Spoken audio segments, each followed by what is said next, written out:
Hi friends, hotel கலிஃபோர்னியாவோட 10th episode என்ன நடக்குதுன்னு சொல்லிட்டு பார்க்கலாம். இன்னும் 2 எபிசோட்ல இந்த ட்ராமாவே கம்ப்ளீட் ஆகுது. எபிசோட்ல என்ன நடக்குதுன்னு சொல்லிட்டு பார்க்கலாம். ஹீரோவுடைய அம்மா சொல்லிட்டு இருக்காங்க, என்ன நடக்கக்கூடாதுன்னு நினைச்சோமோ எல்லாம் நடந்துருச்சு. அவங்க 2 பேரும் ஊரை விட்டே ஓடி போயிட்டாங்களாம் அப்படின்னு சொல்லிட்டு அவங்க ரொம்ப ஆவேசமாறாங்க. ஹீரோயினோட அப்பாவுக்கு வந்து கால் வருது. யாருன்னு பார்த்தா நம்ம ஹீரோ தான் பண்றான். பண்ணிட்டு இது மாதிரி ஹாஸ்பிட்டலுக்கு வாங்க, ஒரு விபரீதம் ஆயிடுச்சு அப்படின்னு சொல்றாங்க. இவங்க 2 பேரும் ரொம்ப பதறி போய் ஹாஸ்பிட்டல் வந்தா அங்க வந்து யூன்சு நல்லா உட்காந்துருக்கான். அம்மா போய் கேட்குறாங்க, உனக்கு எதுவும் ஆகலையப்பா, நீ நல்லா தானே இருக்க அப்படின்னு சொல்லி கேட்குறாங்க.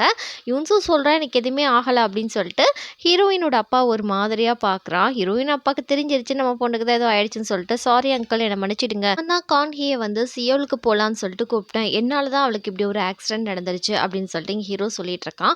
சரி விடுப்பா, நீ நல்லா இருக்கல, எனக்கு அதுவே போதும் அப்படின்னு சொல்லிட்டு இருக்கப்போ இங்கே ஹீரோவுடைய அம்மா கான்ஹியை பார்த்துட்டு இருக்காங்க.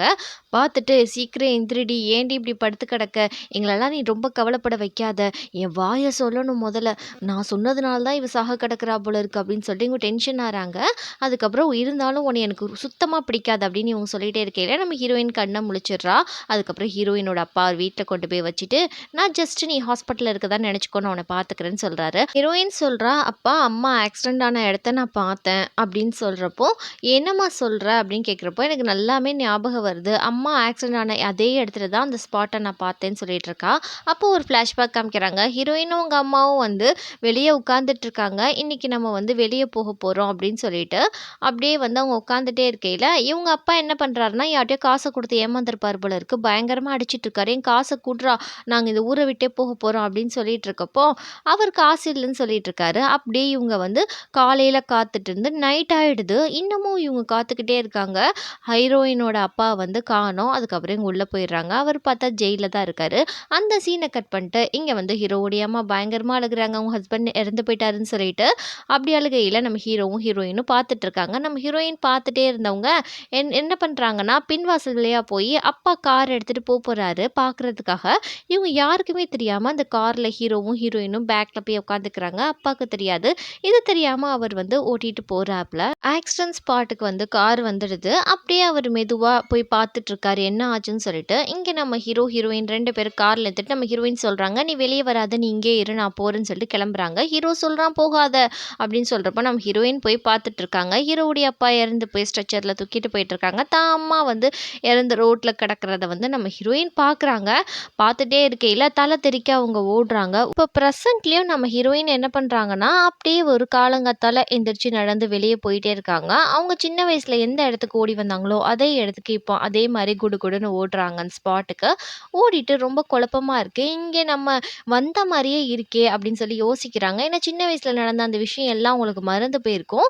இப்போ கொஞ்சம் கொஞ்சமா அது ரீகால் ஆகுது. நம்ம ஹீரோ எந்திரிச்சு வந்தோடனே கான்ஹியை காணும்னு சொல்லிட்டு மேனேஜர்கிட்ட கேட்டு அவர் சொல்றாரு, காலங்காத்தாலே எந்திரிச்சு வெளியே போயிட்டாப்பா, எங்கன்னு சொல்லி தெரியல அப்படின்னு சொல்றப்போ நம்ம ஹீரோ ஊரெல்லாம் தேடி பார்த்துட்டு கரெக்டாக நம்ம ஹீரோயின் இருக்கிற இடத்துக்கே வந்துடுறாப்புல. அவன் வந்து ஒரு நதிக்கரை ஓரமாக உட்காந்துட்டு இருக்கா. இங்கே என்ன பண்ணுற கான்ஹி அப்படின்னு சொல்லி கேட்குறான். அப்போ ஹீரோயின் சொல்கிறா, எனக்கு என்னமோ நான் இங்கே வந்த மாதிரியே எனக்கு தோணுது, ஏதோ இன்ஸ்டன்ட் இங்கே நடந்துச்சா அப்படின்ற மாதிரி நம்ம ஹீரோயின் கேட்குறா. ஹீரோ சொல்கிறான், என்ன நீ பேசுகிற, சின்ன வயசுலேருந்து நம்ம இங்கே தான் விளாடுவோம், உனக்கு என்ன தெரியாதா அப்படின்னு சொல்லி கேட்குறப்போ, ஆமாம் ஆமாம் நான் தான் மறந்துட்டேன் அப்படின்னு சொல்லிட்டு ஹீரோயின் கேஷுவலாக ஆறா. ஹீரோ சொல்கிறான், ஃப்யூச்சரில் உனக்கும் எனக்கும் குழந்தை பிறந்தா 2 பெண் குழந்தை உன்னைய மாதிரியே இருக்கணும் அப்படின்னு சொல்லிட்டு இருக்கான். அதுக்கப்புறம் இங்கே அதே சமயம் வந்து சிக்கன் எடுத்து வந்து சாப்பிட்டுட்டு இருக்காங்க எல்லாருமே. அப்போ ஜே கேட்குறான், ஹாரூன் இங்கே அப்படின்னு சொல்லி கேட்குறப்போ, எங்களுக்கு தெரியாதுடா, எங்களை ஏன்டா டிஸ்டர்ப் பண்ணுற, எங்களை நிம்மதியாக சாப்பிட விட்றியா, என் ஆளுக்கு ஊட்ட விட்றா அப்படின்னு சொல்லிட்டு இங்கே ஹீரோயின் வந்து நம்ம ஹீரோக்கு ஊட்டி விட்றா செல்லம்மா. இங்கே ஜே வந்து ரொம்ப மிஸ் பண்ணிட்டு இருக்கான் ஹாரூனை. அப்படியே இவங்க 2 பேரும் ரொம்ப ரொமான்ஸ் பண்ணிட்டு இருக்கப்போ இங்கே ஹாரூன் வந்து ஹீரோயின் கிட்ட சொல்லிட்டு இருக்கா, எங்கள் அம்மா அப்பா வந்து மாப்பிள்ளை பார்க்க ஆரம்பிச்சிட்டாங்க, டாக்டர் மாப்பிள்ளையா இருந்தாலும் எந்த மாப்பிள்ளையா இருந்தாலும் நீ கல்யாணம் பண்ணி ஆகணும் தான் சொல்லிட்டு ஃபோர்ஸ் பண்ணுறாங்க அப்படின்னு வந்து ஹாரூன் சொல்லிட்டு இருக்கப்போ இங்கே ஹீரோயின் சொல்கிறா, எனக்கு ஒரு ஐடியா இருக்குது அப்படின்ற மாதிரி சொல்லிட்டு இருக்கா. அதுக்கப்புறம் இவங்க எல்லாரும் சேர்ந்து என்ன பண்ணுறாங்கன்னா, ஹாரூனோட அம்மாவை பார்க்குறதுக்காக கிளம்பி போகிறாங்க. அப்போ வந்து எல்லாருமே வந்துட்டு இருக்கப்போ ஹாரூனும் ஜேவும் வந்து கையை கோர்த்துக்கிட்டே வராங்க. ஹாரூன் சொல்கிறா, பரவாயில்ல நம்ம இப்படி போகலாம், எங்கள் அம்மா ஒன்றும் சொல்ல மாட்டாங்கன்னு சொன்னோடனே சொல்கிறா, அம்மா நான் ஜேயை லவ் பண்ணுறேன் அப்படின்னு சொன்னப்போ அம்மா கன்னத்திலே ஒன்று வைக்கிறாங்க, எவ்வளோ தைரியம் இருந்தால் இவனை லவ் பண்ணுறேன்னு சொல்லிட்டு வந்து நிற்ப, உனக்கு எப்படியாப்பட்ட மாப்பிள்ளை பார்க்கணும்னு நினச்சா நீ ஒன்றும் ஆகாதவன், யார் ஊர் பேர் தெரியாதவனே கூட்டிகிட்டு வருவ அப்படின்னு சொல்லிட்டு எல்லாரையும் ரொம்ப அவமானப்படுத்தி பேசுகிறாங்க. இங்கே ஹாரூனுக்கு ரொம்ப அசிங்கமாக போயிடுது. ஹீரோயின் இதுக்கெல்லாம் நீ தான் காரணமா, நீ நல்ல பொண்ணு நினச்சி தானமா அவனோட பழக விட்டேன் அப்படின்னு சொல்கிறப்போ எல்லாரும் மன்னிச்சிடுங்க எங்களை அப்படின்னு சொல்லிட்டு அங்கே எல்லாரும் கிளம்பிடுறாங்க. இங்கே ஹாரூன் பயங்கரமாக திட்டுறா. "இப்படி தான் நீங்க மத்தவங்கள கஷ்டப்படுத்துற மாரி பேசுவீங்களாம்மா? என் ஃப்ரெண்ட்ஸ நீங்க ரொம்ப அவமரியாதையா பேசிட்டீங்க." அப்படின்னு சொல்லிட்டு திட்டிட்டு இருக்கப்போ, இங்க ஜே வந்து பயங்கரமா அழுதுட்டு இருக்கான். இங்க ஹீரோயின் சொல்றா, "நீ ஏன் அழுகுற? விடு. உனக்கு ரொம்ப கஷ்டமா இருந்தா சியோலுக்கு என் கூட வந்துடு." அப்படின்னு சொல்றப்போ ஒரு ஃப்ளாஷ்பேக் காட்டுறாங்க. நம்ம ஜே வந்து இந்த ஊருக்கு அவங்க அம்மாவோட வந்தப்போ, அவங்க அம்மா வந்து விட்டுட்டு போயிருப்பாங்க இவன இங்கேயே. அப்போ வந்து போலீஸ் ஸ்டேஷன்ல அவன் இருக்கிறப்போ, ஹீரோயினோட அப்பா சொல்வாரு, இவங்க அம்மா வர வரைக்கும் இந்த பையன நான் டேக் கேர் பண்ணிக்கிறேன். அதுக்கான ஃபார்மாலிட்டீஸ்லாம் பாருங்க." அப்படின்னு சொல்றப்போ, நம்ம ஹீரோயின் சொல்லியிருப்பா, "இனிமே நீ என்னோட பிரதர்." அப்படின்னு சொல்லியிருப்பாங்க. அந்த பாண்டிங்ல தான் இவங்க 2 பேரும் ரொம்ப க்ளோஸா இருக்காங்க. அதுக்கப்புறம் "உங்க அம்மா நீ எப்பயாவது பார்த்துருக்கியாடா? உனக்கு ஞாபகம் இருக்கா? சொல்லு உங்க அம்மாவ கண்டுபிடிக்கலாம்." அப்படின்னு சொல்லிட்டு ஹீரோயின் சொல்றா. "ஆமா, எனக்கு வந்து எங்க அம்மாவ சரியா ஞாபகம் இல்ல. ஆனா அவங்களோட ஃபோட்டோ என்கிட்ட இருக்கு." அப்படின்னு சொல்லிட்டு ஹீரோயினோட அம்மா ஃபோட்டோ எடுத்து காமிச்சிட்டு இருக்கா. "எனக்கு நினைவு தெரிஞ்ச நாள்லேருந்து இவங்க தான் என் அம்மா." அப்படின்னு சொல்லிட்டு காட்டிட்டு இருக்கப்போ, நம்ம ஹீரோயின் சொல்றா, "எங்க அம்மாக்கு என்ன விட உன்ன தான்டா அதிகமா பிடிக்கும். அவ்ளோ பாசம் உன் மேல." அப்படின்னு சொல்லிட்டு இருக்கப்போ, இங்க ரொம்ப அழுகையா வருது நம்மளோட ஜேக்கு. அப்படியே அழுதுட்டு இருக்கப்போ, நம்ம ஹீரோயின் சொல்றா, "நான் சியோலுக்கு போயிட்டு வரேன். எனக்கு கொஞ்சம் ஒர்க் விஷயம் இருக்குன்னு." சொல்றப்போ, நம்ம ஹீரோவும் ஓகே போன்னு சொல்றான். இங்க சியோக் ரொம்ப டல்லா இருக்கத பார்த்து ஹீரோயின் திட்டுறா. "என்ன நீங்க மெட்டீரியல் ஃபுல்லா தப்பு தப்பா அனுப்பி வச்சிருக்கீங்க. ஒழுங்கான மெட்டீரியல் அனுப்ப தெரியாதா?" அப்படின்னு சொல்லி கேட்கிறப்போ, "சரி நீயே திரும்ப ரீஆர்டர் போட்டுக்கோ." அப்படின்னு சொல்லிட்டு இருக்கான். "எதுக்காக நீங்க இவ்ளோ டல்லா இருக்கீங்க? ஜஸ்ட் நான் உங்க ப்ரொபோசல ரிஜெக்ட் பண்ணிட்டேன்னு சொல்லிட்டு இவ்ளோ டல்லா இருக்கீங்களா?" அப்படின்னு சொல்லிட்டு ஹீரோயின் கேட்கிறா. "இன்னைக்கு ப்ரொபோஸ் உன்கிட்ட ரிஜெக்ட் ஆனா, நான் வேற பொண்ணுகிட்ட ப்ரொபோஸ் பண்ண போறேன். இதெல்லாம் எனக்கு ஒரு பெரிய விஷயம் கிடையாது." அப்படின்னு சொல்றப்போ, "சரி விடுங்க. அப்பனா யாரு? நீங்க வந்து ஜெனிஃபர்னால இப்படி டல்லா இருக்கீங்களான்னு?" கேட்கிறப்போ, "ஆமா. அவனுடைய ஹஸ்பண்ட் வந்து இன்னொரு பொண்ணு கூட தங்கச்சின்னு சொல்லிட்டு சுத்திக்கிட்டு இருக்கான். இது கூட ஜெனிஃபருக்கு தெரியல." அப்படின்னு சொல்லிட்டு இருக்கப்போ, "உங்களுக்கு யார் சொன்னா? தெரியாதுன்னு சொல்லிட்டு. ஜெனிஃபருக்கு இதெல்லாம் நல்லாவே தெரியும்." அப்படின்னு சொல்றப்போ, இங்க சியோக்கு வந்து ரொம்ப ஷாக் ஆறான். ஜோ வந்து நம்ம ஹீரோ கிட்ட சொல்லி புலம்பிட்டு இருக்கான். "இது மாரி எக்ஸ் லவர் வராளா என்ன பார்க்கறதுக்கு?" அப்படின்னு சொல்றப்போ, "இப்ப பாருடா." அப்படின்னு சொல்லிட்டு இருக்கான். இதெல்லாம் வந்து நம்ம ஜூனியர் பொண்ணு கேட்டுட்டு தான் இருக்கா. "ஒருவேளை என்னை வந்து சியோலுக்கு வா, நம்ம 2 பேரும் திரும்ப வந்து வாழலாம்ன்னு சொல்லிட்டா, நான் என்னடா செய்வேன்?" அப்படின்னு சொல்லிட்டு இவன் ரொம்ப டென்ஷன் ஆறான். "இதுல என்னடா இருக்கு?" அப்படின்னு சொல்றப்போ, "நீ வந்து பேசுடா." அப்படின்ற மாரி ஹீரோவ கூப்பிடுறான். "நான் வரலடா. நீ வேணா ஜூனியர வேணா கூட்டிட்டு போ. அவ வேணா பேசுவா." அப்படின்ற மாரி சொல்றப்போ, "ஓகே நானும் வரேன்." அப்படின்ற மாரி ஜூனியர் பொண்ணு சொல்லிட்டு இருக்கு. இங்க ஹாரூன்ட்ட போய் விசாரிச்சுட்டு இருக்கா. இந்த மாரி ஜோக்கும் அவங்க எக்ஸுக்கும் என்ன பிரச்சனை அப்படின்னு கேட்கிறப்போ, நம்ம ஜோ வந்து 2 தடவ மேரேஜ் ப்ரப்போசல் பண்ணியிருப்பான். இந்த பிள்ளை ரிஜெக்ட் பண்ணியிருக்கும் வேணான்னு சொல்லிட்டு. இப்போ வந்து கூட்டிட்டு போகுதுன்னு நெனச்சு பயந்துட்டு இருக்காங்க.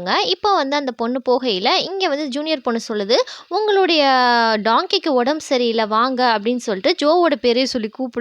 டாங்கியோட பேருன்னு சொல்லிட்டு. அந்த மாரி "வாங்க." அப்படின்னு சொல்லி கூப்பிடுறப்போ, "நீ ஒண்ணும் பயப்படாத. நான் ஒண்ணும் சியோலுக்கு ஒண்ணும் போல." அப்படின்னு இவன் சிரிச்சுக்கிட்டே சொல்றான். அப்ப அந்த பொண்ணு சொல்லுது, "எனக்கு கல்யாணம் ஜஸ்ட் என் எக்ஸ இன்வைட் பண்றதுக்காக தான் நான் வந்தேன்." அப்படின்னு சொல்லிட்டு போகுது. இங்க வந்து ஜோக்கும், ஜூனியர் பொண்ணுக்கும் லவ் பிக்கப் ஆற மாரி காட்டுறாங்க. "நீ இவ்ளோ தூரம் எமோஷனல் ஆவன்னு சொல்லிட்டு நெனச்சு கூட பார்க்கல. அது போக நீ வந்து ஒரு கழுத பேர வந்து என் பேரோட சேர்த்து வச்சிருக்கியே." அப்படின்னு அவன் சொல்றான். ஹீரோயின் வீட்ட கிளீன் பண்ணிட்டு இருக்கா. அப்போ வந்து ஹீரோ குடுத்த ஒரு பொம்மை ஷோஃபா கீழ மாட்டிட்டு இருக்கு. அதை எடுக்க போகையில, அவ ஒரு கார் பைப்ல வந்து அந்த புகை வர பைப்ல ஒரு பொம்மைய திணிச்சு வைக்கிற மாரி அவளுக்கு தோணுது. அந்த நெனப்பு வந்தோனே அவளுக்கு ஒரு மாரி மூச்சு வாங்குது, படபடன்னு ஆகுது. அவளுடைய அந்த கேரக்டர் வந்து இல்யூஷனா அவ முன்னாடி வந்து தெரியுது. "இத மாரி அந்த பொம்மைய நீ கண்டுபிடிக்கணும். அந்த பொம்மைய தொலைச்சுட்ட. அது கண்டுபிடிச்சா உன் பிரச்சனைக்கெல்லாம் ஒரு முடிவு கிடைச்சிரும்." அப்படின்னு அந்த குழந்தை சொல்லுது.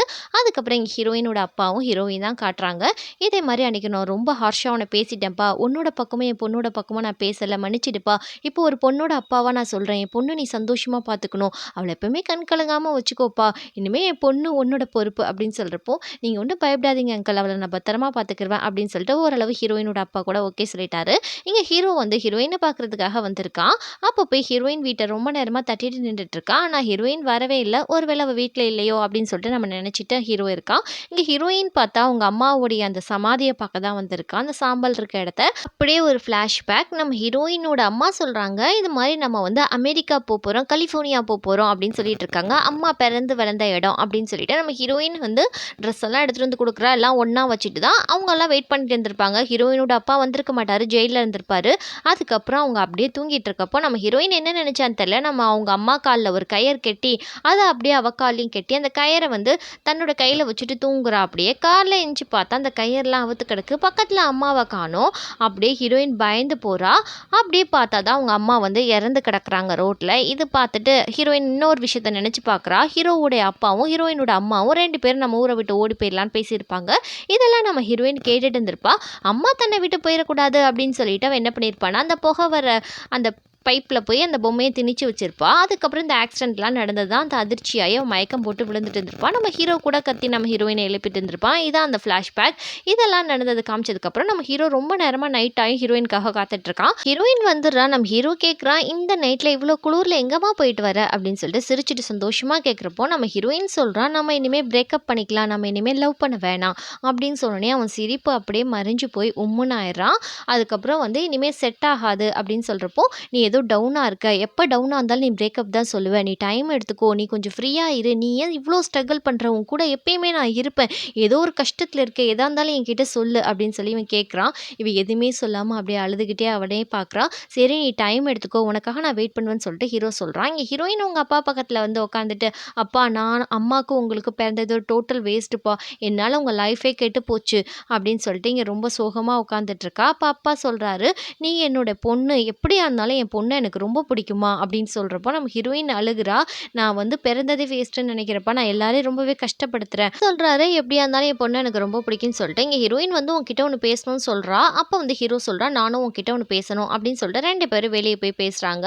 ஃபர்ஸ்ட்டு ஹீரோயின் ஸ்டார்ட் பண்றா. "ஹீரோ நிப்பாட்டு. எப்பவுமே நீ தானே ஃபர்ஸ்ட்டு பேசுற. இன்னைக்கு நான் ஃபர்ஸ்ட்டு பேசுறேன்." அப்படின்னு சொல்றான். "நீ என்ன சொல்லப் போறன்றது எனக்கு தெரியும். பிரேக்கப் தான் நீ சொல்லப் போற. ஒண்ணு மட்டும் தெரிஞ்சுக்கோ. நீ எனக்கு ஃபர்ஸ்ட் லவ் மட்டும் கிடையாது. அதுக்கும் மேல என்னோட ஆரம்பமும் நீ தான், முடிவும் நீ தான். என்ன ஃபர்ஸ்ட்டு ஒரு ஆம்பளையா ஆக்குனதும் நீ தான். எல்லாமே நீ தான். ஒருவேளை நீ பிரேக்கப்ன்னு சொன்னா கூட கடைசி வரைக்கும் நான் உன் நினைப்போட மட்டும் தான் வாழப் போறேன். இது மட்டும் ஷூர்." அப்படின்ற மாரி ஹீரோ சொல்றான். இங்க ஹீரோயின் அப்படியே அழுதுகிட்டே சொல்றா, "உன் அன்புக்கு தகுதியானவ நான் கிடையாது. நான் என்ன பண்ணேன் தெரியுமா? உங்க அப்பாவையும், எங்க அம்மாவையும் நான் தான் கொலை பண்ணேன் தெரியுமா? ஏன்னா வந்து அவங்க 2 பேரும் இந்த ஊர விட்டே தப்பிச்சு போயிடலான்னு பிளான் பண்ணியிருந்தாங்க. அப்ப நான் என்ன பண்ணேன்னா, அந்த காரோட பைப்ல போய் நான் வந்து அந்த பொம்மைய சொருகிட்டேன். அந்த பொம்மைய சொருகுனதுனால தான் அவங்க 2 பேருக்கு இவ்ளோ பெரிய ஆக்சிடென்ட் ஆகி இறந்து போயிருக்காங்க. இத்தன நாளா எனக்கு அது தெரியாம போயிடுச்சு. எனக்கு எல்லாமே இப்ப ஞாபகம் வந்துருச்சு. அன்புக்கான வார்த்தை என்னன்னு தெரியுமா? என்ன லவ் பண்றேன்னு சொல்ற எல்லாருமே என்னை விட்டு போயிருவாங்க." அப்படின்னு சொல்லிக்கிட்டு இருக்காங்க ஹீரோயின். அதுக்கப்புறம் ஹீரோயின் வந்து என்ன சொல்றான்னா, "இப்ப நான் உன்கிட்ட ஒரு விஷயம் சொல்லணும். நல்லா கேட்டுக்கோ." அப்படின்ற மாரி சொல்றப்போ நம்ம ஹீரோ அழுதுகிட்டே, "வேணா அந்த வார்த்தைய மட்டும் தயவு செய்து சொல்லிடாத." அப்படின்னு சொல்றான். ஹீரோயின் சொல்றா, "யூன்சு ஐ லவ் யூ. நீ கேட்டுக்கோ. நான் வாழ்நாள் முழுக்க உன்ன காதலிக்கிறேன்." அப்படின்ற மாரி ஹீரோயின் சொல்றா. அப்படியே நம்ம ஹீரோ கண் கலங்கி பார்க்குறான். ஏன்னா இவள நேசிக்கிற யாரும் இவ கூட இருக்க மாட்டாங்கன்ற மாரி இவ சொல்லாம சொல்றா. ஹீரோ அதனால தான் எதுவுமே சொல்லாதன்னு சொல்லியிருப்பான். இதோட இந்த எபிசோட் முடியுது. 12 எபிசோடோட இந்த ட்ராமாவே கம்ப்ளீட் ஆகுது. இன்னும் அந்த 2 எபிசோட் ரிலீஸ் ஆகல. ரிலீஸ் ஆனோனே பார்த்து இந்த ட்ராமாவ கம்ப்ளீட் பண்ணிடலாம்.